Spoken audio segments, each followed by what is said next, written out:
Mega ఫ్యామిలీలో చీలికలు లేవు అని ఇన్నాళ్ళు చెబుతూ వస్తున్నారు. కానీ వీరి మధ్య ఎప్పుడో గ్యాప్ వచ్చిందనేది అందరికీ తెలుసు.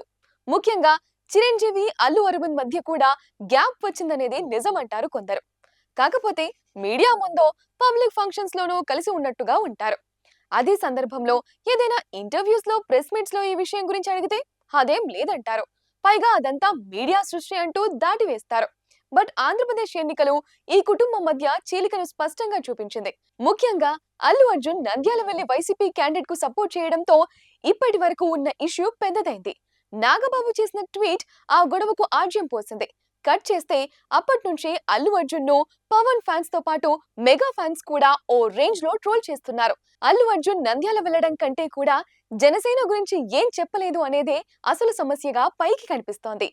ఇక ఎవ్వరూ ఊహించని విధంగా ఏపీలో కూటమి గెలిచింది. జనసేన 100% రిజల్ట్ నమోదు చేసింది. దీంతో అల్లు అర్జున్ పై మెగా ఫ్యాన్స్ దాడి మరింత పెరిగింది. దీనికి తోడు సాయి ధరమ్ తేజ్ సోషల్ మీడియాలో అల్లు అర్జున్ తో పాటు అతని భార్య స్నేహను కూడా అన్ఫాలో చేయడంతో కుటుంబాల మధ్య ఉన్న వైరం స్పష్టంగా బయటపడింది.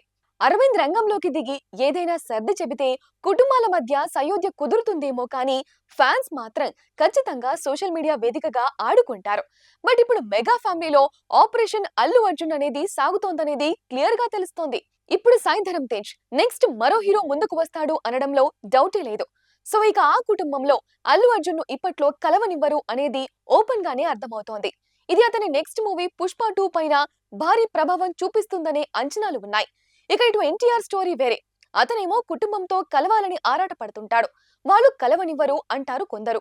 లేదు, కలుపుకోవాలనుకున్న ప్రతిసారి అతనే పట్టించుకోడు అనేది నందమూరి కుటుంబం నుంచి వచ్చే వాదన. ముఖ్యంగా బాలయ్య అయితే ఎన్టీఆర్ ను ఓపెన్ గానే విమర్శిస్తాడు. చంద్రబాబు ఆచితూచి స్పందిస్తుంటాడు. ఆ కుటుంబంలోకి ఎన్టీఆర్ ఎంట్రీ కష్టంగానే ఉందని చెబుతారు. అంతకుముందు ఎన్టీఆర్ కూడా పెద్దగా పట్టించుకోలేదు. కానీ ఎప్పుడైతే తెలుగుదేశం గెలిచిందో అప్పుడు అలర్ట్ అయ్యాడు. అందరికీ పేరు పేరున వరుసలు కలిపి మరీ శుభాకాంక్షలు చెప్పాడు. అటు కళ్యాణ్ రామ్ కూడా అదే చేశాడు. దీనికి వాళ్ళు థ్యాంక్స్ చెప్పారు. బట్ ఆ గ్యాప్ మాత్రం మెయింటైన్ అవుతోంది. అయితే 2014లో చంద్రబాబు గెలిచినప్పుడు ప్రమాణ స్వీకారానికి హరికృష్ణతో పాటు కుటుంబానికి ఇన్విటేషన్ వచ్చింది. వీళ్ళు వెళ్లారు. కానీ అక్కడెవ్వరూ పట్టించుకోలేదు. దీంతో అందరిలానే చూసి ఇంటికి వెళ్లారు. ఇప్పుడు ఎన్టీఆర్ కు ఇన్విటేషన్ ఇచ్చారని చెప్పారు. బట్ ఎన్టీఆర్ దేవరా షూటింగ్ కోసం గోవాలో ఉన్నారని చెప్పి వెళ్ళలేదు అంటున్నారు. చూస్తే ప్రమాణ స్వీకారమైన వెంటనే ఎన్టీఆర్ దిగాడు. ఇది కూడా కాంట్రవర్సీ అవుతోంది. ఇకపై ఎన్టీఆర్ ను మరింత దూరం పెట్టబోతున్నారు అనే మాటలు వినిపిస్తున్నాయి. పైగా ఎన్టీఆర్ వస్తే లోకేష్ కు సమస్య అవుతుందనే వాదనలు ఎప్పటి నుంచో ఉన్నా కొన్నాళ్లుగా జరుగుతున్న పరిణామాలు చూస్తే తెలుగుదేశం శ్రేణులు ఎన్టీఆర్ నాయకత్వాన్ని కోరుకోవడం లేదు అనేది కూడా అర్థమవుతోంది. ఇది ఖచ్చితంగా ఎన్టీఆర్ సినిమా కెరియర్ ను కూడా ప్రభావితం చేస్తుందా అంటే చేసిన ఆశ్చర్యం లేదు అనే చెప్పాలి. మొత్తంగా ఈ ఇద్దరు హీరోలను వారి ఫ్యామిలీస్ నుంచి పూర్తిగా వేరు చేస్తున్న వైనం మాత్రం కనిపిస్తోంది.